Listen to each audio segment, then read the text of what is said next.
श्री कृष्ण गोविंद हरे मुरारे, हे नाथ नारायण वासुदेव, एकमात्र स्वामी सखा हमारे, एकमात्र स्वामी सखा हमारे, हे नाथ नारायण वासुदेव, कृष्ण गोविंद हरे मुरारे, हे नाथ नारायण वासुदेव, श्री हरि शरणं प्रभु हरि शरणं, श्री हरि शरणं, श्री हरि शरणं, श्री हरि शरणं प्रभु हरि शरणं, श्री हरि शरणं, श्री हरि शरणं।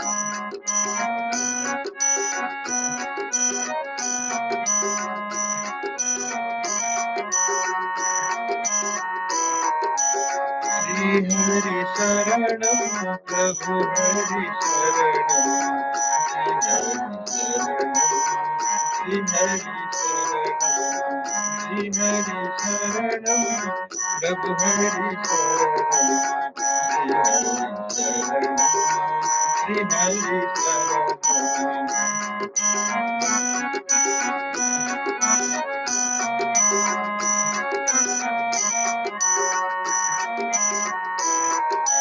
श्री हरि शरणं, श्री हरि शरणं, श्री हरि शरणं, श्री हरि शरणं।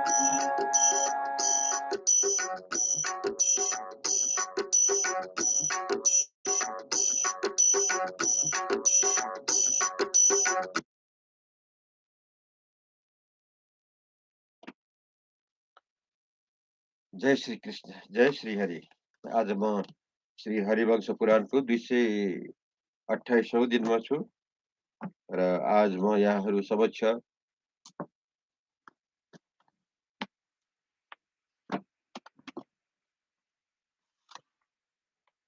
त्रयोस्त्रिशौं अध्याय प्रारम्भ गर्न गइरहेको छु। इसमें आज हम बाराह अवतार का उपक्रम के बारे में हम आज श्रवण करेंगे। जन्मेजय ने पूछा, विप्रवर, मैंने सत्पुरुषों के मुख से पुराणों में अमित तेजस्वी भगवान विष्णु के बाराह नामक अवतार की चर्चा सुनी है। प्राय लोग भगवान बाराह का चरित्र नहीं जानते हैं, उसकी विधि और विस्तार से भी अपरिचित है। भगवान बाराह के कर्म, उनकी गुणवत्ता, उनके उस अवतार का हेतु तथा उनके मनोगत विचार क्या है, यह भी लोगों का ज्ञात नहीं है।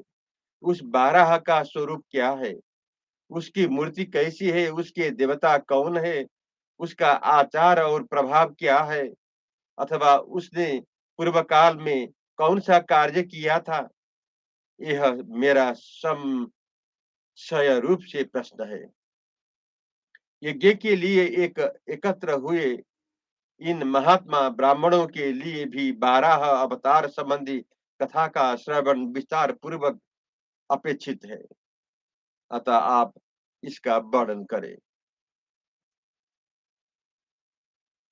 वैशंपायन जी ने कहा, राजन, अद्भुत कर्मा भगवान विष्णु का यह महाबराह चरित्र पुराण कथित एवं वेद के तुल्य आदरणीय है। नाना श्रुतियों से युक्त, अनुमोदित तथा साक्षात श्री कृष्ण द्वैपायन व्यास जी के द्वारा प्रतिपादित है। मैं इसका तुम्हारे समक्ष वर्णन आरंभ करता हूँ।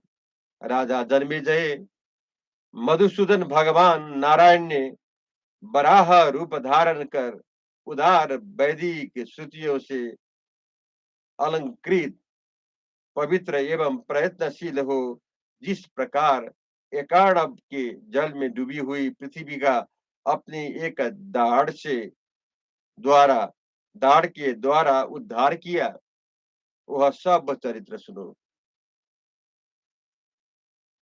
इस परम पवित्र पुरातन वेदों की तुल्य प्रमाणिक तथा नाना श्रुतियों से अनुमोदित चरित्र का वर्णन किसी नास्तिक के सामने नहीं करना चाहिए। यह सारा पुराण सांख्य योगमय है। जो विद्वान पुरुष इसके अर्थ के ठीक ठीक समझेगा, उसके लिए इसमें पूर्णतया विधि पूर्वक सांख्य योग का वर्णन है। विश्व देव, साध्य, रुद्र, आदित्य, अश्विनी कुमार, प्रजापति, सात महर्षि ब्रह्मा जी के मन संकल्प से उत्पन्न हुए पूर्वज महर्षि वसु, अप्सरा, गंधर्व, राक्षस, दैत्य, पिशाच, नाग, नाना प्रकार के भूत, ब्राह्मण, क्षत्रिय, वैश्य, शूद्र, भूतलवासी, म्लेच्छ आदि समस्त चौपाए तिर्य योनि के जीव, जंगम मात्र जीव तथा दूसरे भी जीव, नामधारी भूत, ये सभी प्रकार बराह विष्णु के स्वरूप है। एक सहस्र चतुर्युग पूर्ण होने पर अंत में जब ब्रह्मा जी का दिन समाप्त हो जाता है और सब प्रकार के उत्पातों से सभी प्राणियों का संहार होने लगता है, उस समय अग्नि, वायु और सूर्य रूप तीन शिखा वाले प्रलयंकार अग्निदेव प्रकट होते हैं, जो ब्रह्मा, विष्णु और शिव का स्वरूप है। वो अपनी शिखाओं द्वारा विविध लोकों तथा समस्त देवधारियों का शोषण कर लेते हैं। उस अग्नि की ज्वालामय मुखों तथा तेज की राशियों से अंग दगदग होने के कारण श्रीहीन हुए छहों अंगों सहित वेद, उपनिषद और इतिहास आदि जो सभी विद्याओं के आश्रय तथा सत्य धर्म परायण है, ब्रह्मा जी को आगे करके ईश्वर की इच्छा से सब और मुख वाले परमात्माओं में प्रविष्ट हो गए।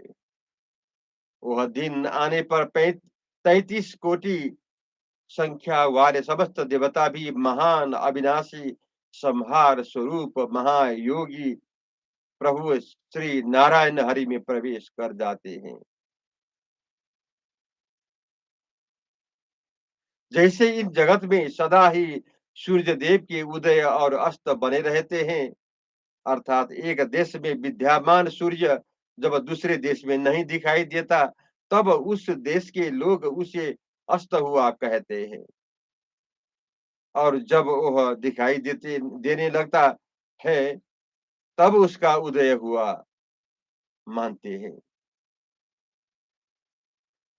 उसी प्रकार भगवान नारायण में बारंबार प्रविष्ट होने वाले जीवों के संहार और प्रलय सदा ही होते रहते हैं।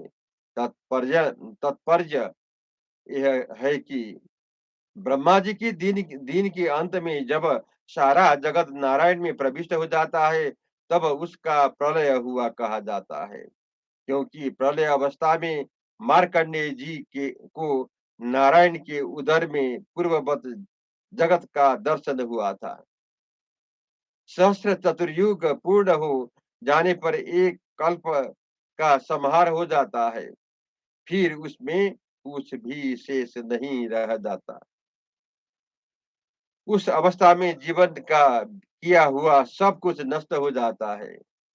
देवता, असुर और नागों सहित संपूर्ण लोगों का संहार करके उन्हें अपने उदर में स्थापित कर एकमात्र जगत गुरु भगवान श्री हरि ही शेष रह जाते हैं, जो कल्पांत में बारंबार समस्त प्राणियों को सृष्टि करने वाले अव्यक्त सनातन देव श्री हरि है। उन्हीं का यह संपूर्ण जगत है। जब जगत को सूर्य की किरणों का लोप हो गया है, चंद्रमा की रश्मियां भी नहीं रह गई, अग्नि और पवन भी परित्यक्त हो गए, यह और बसत्कार की क्रियाएं सर्वथा क्षीण हो गई, पंछियों का समूह नहीं रह गया। मार्गों पर समस्त प्राणियों का चलना-फिरना बंद हो गया।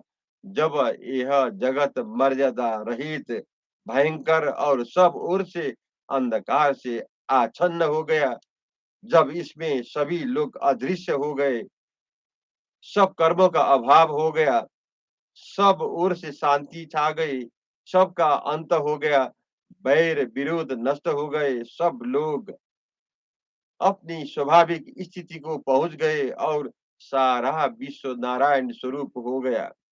उस समय परमेश जी भगवान ऋषिकेश शयन की तैयारी करने लगे। उसकी अंगों पर श्री अंगों पर पीताम्बर शोभा पा रहा था। नेत्र कुछ कुछ लाल थे। कांति मेघ के समान श्याम थी। सिर पर सहस्रों शिखाओं से विकसित जटा का भार से वहन करते थे। उनका रक्त चंदन से विभूषित पवित्र वक्ष स्थल श्रीवस्त्र की शोभा से संयुक्त था। उसे धारण किए महाबाहु श्री हरि बिजली की सहित मेघों के समान सुशोभित होते थे।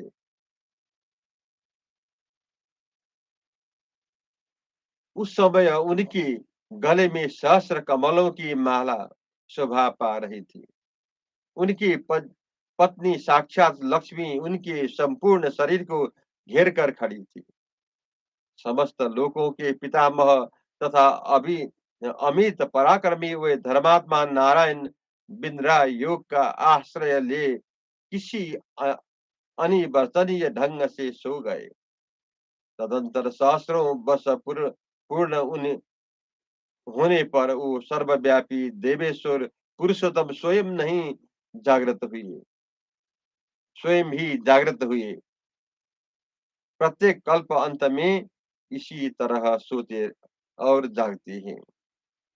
तत्पश्चात वो लोककर्ता भगवान विष्णु पुनः लोक सृष्टि के विषय को विचार करते हैं।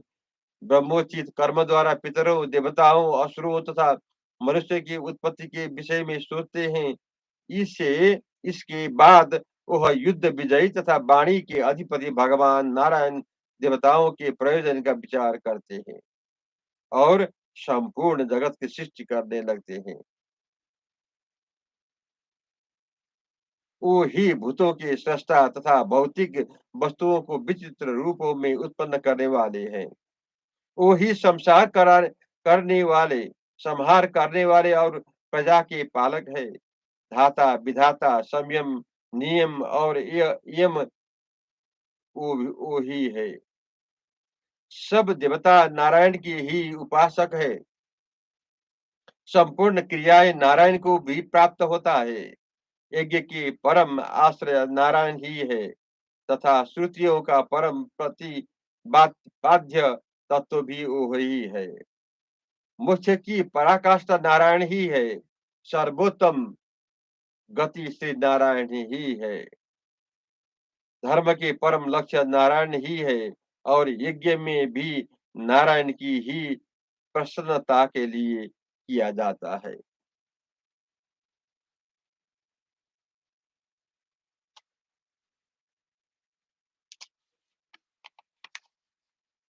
ज्ञान की उत्कृष्ट स्वरूप रूप नारायण ही है। तपस्या द्वारा परम प्राप्य वस्तु नारायण ही है। सत्य भी नारायण ही है। नारायण से बढ़कर न कोई दूसरा देवता हुआ है न होगा। उन्हीं को संपूर्ण भुवनों के अधिपति स्वयं ब्रह्मा समझना चाहिए। वो ही वायु के नाम से भी जानने योग्य है तथा यही सनातन यज्ञ है। उन्हीं के सत्य और असत्य जानना चाहिए। वो ही यज्ञ और वो ही प्रजा वर्ग के सृष्टा है। देवताओं द्वारा जो कुछ प्राप्तव्य वस्तु है उसकी प्राप्ति यही करते हैं, यही कराते हैं और उन्हीं भगवान विष्णु कराते हैं। देवताओं सहित प्रजापति और सप्तर्षि सप्तर्षि भी उनका अंत नहीं जान सकते। इसलिए अनंत नाम को उनकी प्रसिद्धि है। इनका जो परम उत्कृष्ट रूप है, उसका देवलोक में देवता दर्शन करते हैं। अवतारों में उनका जो स्वरूप प्रकट होता है, उसकी उसकी भी देवता पूजा करते हैं।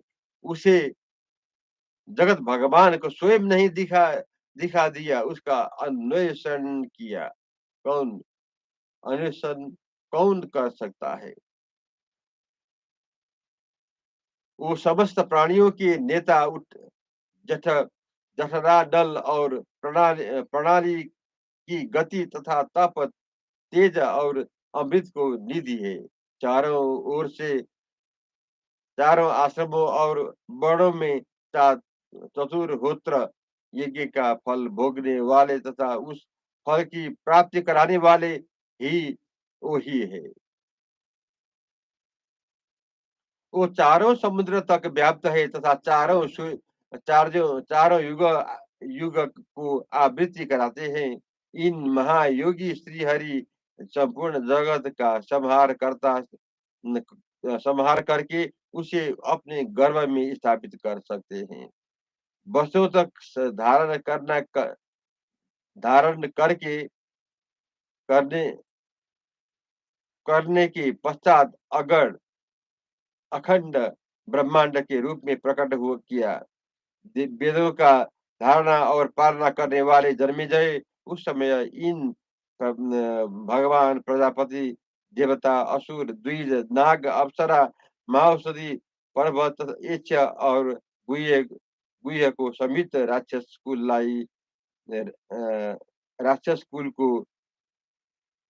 को भी अपने ही स्वरूप से सृष्टि हो। जय श्री कृष्ण, जय श्री हरि।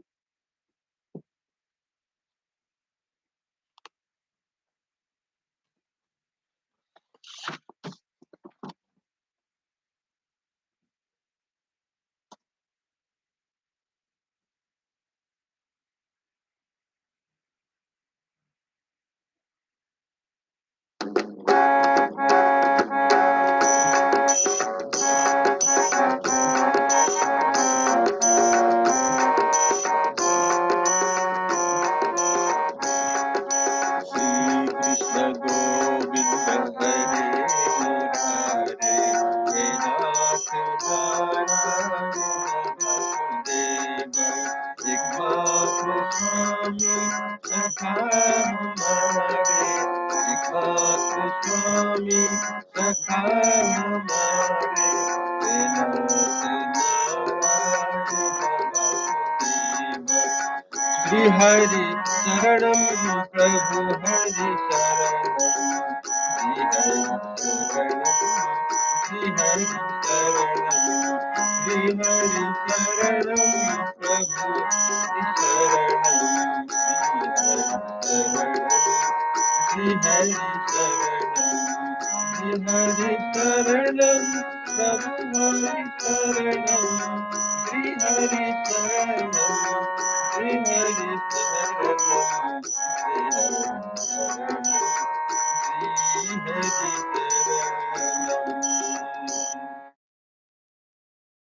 जय श्री कृष्ण, जय श्री हरि।